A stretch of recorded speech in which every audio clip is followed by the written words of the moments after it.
Bonjour, frères et sœurs. Bienvenue de retour à la fin du livre de l'Ecclésiaste. Les dernières paroles de Qoheleth, qui va nous donner une petite biographie. Un peu comme sur les couvertures de livres. C'est la partie en arrière où on a une petite biographie de l'auteur. Et ce qui est bizarre, c'est que ça va être présenté à la troisième personne. Voici qui est Qoheleth. Ce qui pousse certaines personnes à voir un narrateur qui a mis ensemble ce livre et les pensées qui pourraient nous faire penser, voir Salomon. Je pense que c'est écrit beaucoup plus tard par cet homme-là, ce narrateur. C'est possible. Je préfère quand même l'approche traditionnelle de voir ici le livre de Salomon. Un livre de repentance qui appelle d'autres à prendre au sérieux qui est Dieu et de se mettre en règle avec lui. Que oui, c'est apporté un peu différemment, mais en même temps très biblique. Je donne un exemple avec Esdras et Néhémie. Je ne sais pas si vous avez lu ces livres, sinon allez voir pour vous-même. Vous allez voir comment il y a une bonne partie de ces livres qui sont écrits à la première personne, comme un journal intime. J'ai fait ceci, j'ai fait cela, je me sentais comme ceci. Mais il y a d'autres moments où que le livre est à la troisième personne. Néhémie a fait ceci. Esdras était comme cela. C'est comme si l'écrivain se promène d'une façon à l'autre. Pourtant, c'est le même écrivain. Et je pense que c'est la même chose ici. Que Qoheleth veut se présenter, mais se présenter un peu différemment, de façon poétique, puisque c'est un livre poétique, et donc il se présente à la troisième personne. Voici qui est Qoheleth. Et qui va bien sûr nous donner une certaine conclusion. Je peux dire, il va simplifier la conclusion que nous avons déjà vue dans la dernière section, au début du chapitre 12. Une qu'on peut résumer par son cri de cœur habituel, vous la connaissez bien. Vanité des vanités, dit l'Ecclésiaste, tout est vanité. Tout est hevel, tout semble frustrant. Et la seule espérance, c'est de se mettre en règle avec Dieu. C'est ça le but ou l'enseignement de notre dernière section. Et c'est sur ce qu'il va revenir, beaucoup plus simplifié, mais pas avant, comme j'ai mentionné, de nous présenter ce grand Qoheleth. Il va dire, outre que l'Ecclésiaste fut un sage, il a encore enseigné la science au peuple. Il a examiné, sondé, mis en ordre un grand nombre de sentences. Manquez pas, hein? Cet Ecclésiaste, ce Qoheleth, il est un sage.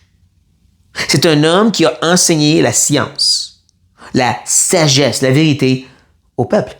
De par le livre, justement, de l'Ecclésiaste. En deux mots, c'est de la vérité. Une vérité, comme il dit, qui a été examinée, bien sondée, mis en ordre, recueillie. Je vous rappelle que le mot ecclésiaste inclut cette idée de quelqu'un qui recueille des vérités ensemble ou des choses ensemble. Et qu'est-ce qu'il a recueilli? C'est des sentences. Encore mieux des proverbes.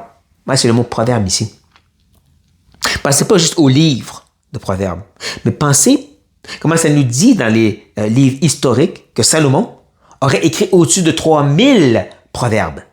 C'est clair qu'ils ne sont pas tous dans le livre de Proverbes. Et qu'on peut retrouver un peu ici dans l'Ecclésiaste. Mais cet homme était sage. Son enseignement était bien fondé et bien analysé. C'est ça qu'il nous a dit à quelques reprises, surtout au début. Qu'il a vraiment analysé, recherché, bien étudié pour amener ses conclusions ici. Restant sur cette idée de ce qu'il a apporté, le narrateur va ajouter: l'Ecclésiaste s'est efforcé de trouver des paroles agréables. Et ce qui a été écrit avec droiture, ce sont des paroles de vérité. La première énoncée peut un peu nous déranger. Des paroles agréables. On se rappelle qu'il y a des moments dans le livre, c'est vraiment dérangeant, un peu provocateur. C'est pas toujours agréable. Mais en plus, ça sonne un peu mal de dire des paroles agréables. Est-ce que c'est vraiment comme Paul, quand il avertit sur les faux enseignants, qui ont des paroles qui chatouillent les oreilles ou qui flattent la chair, si vous voulez? Non. Non parce qu'on le contrebalance. Ces mêmes paroles étaient avec droiture. Le mot parle d'une bonté morale, moralement correcte, appropriée, droit.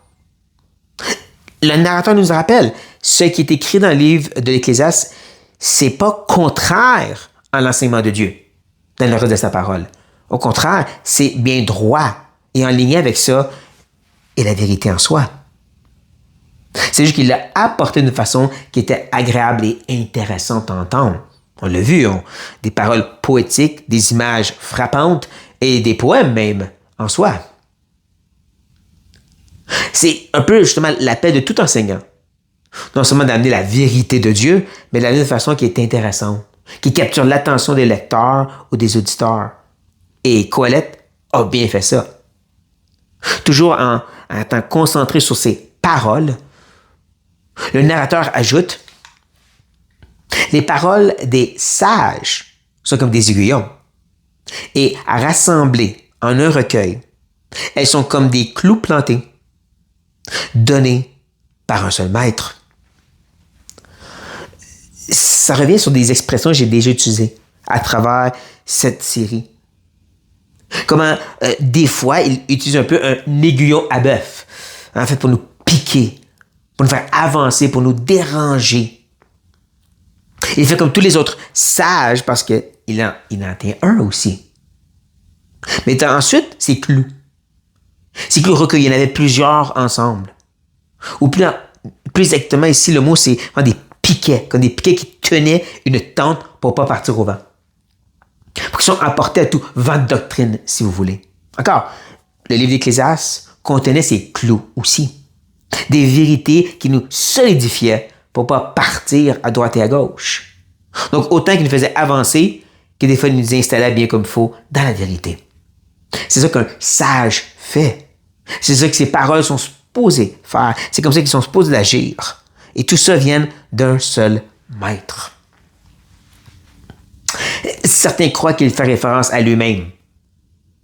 Ou même à Salomon, si ce serait deux personnages.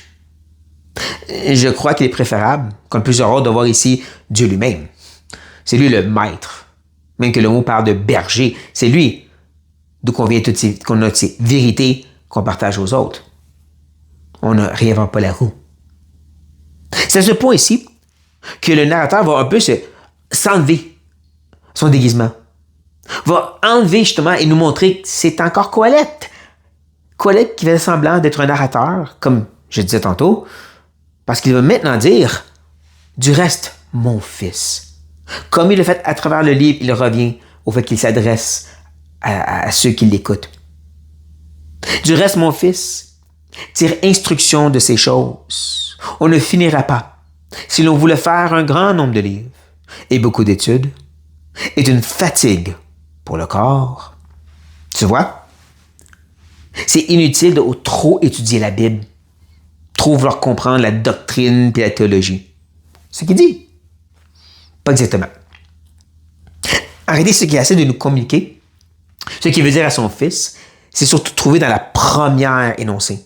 Ça, c'est le fondement de ce qui est important. Quand il lui dit justement, tire instruction de ces choses. Quelle chose? Pas qu'est-ce qui suit, qu'est-ce qui vient avant. Le livre en soi. Tout ce que je viens te partager, mon fils. Un peu comme dans le livre de Proverbes. Ou est-ce que c'est un appel à chercher la sagesse? Tire instruction de tous mes proverbes. Tire instruction ici de tout ce que je viens te partager. En donnant la parole de Dieu.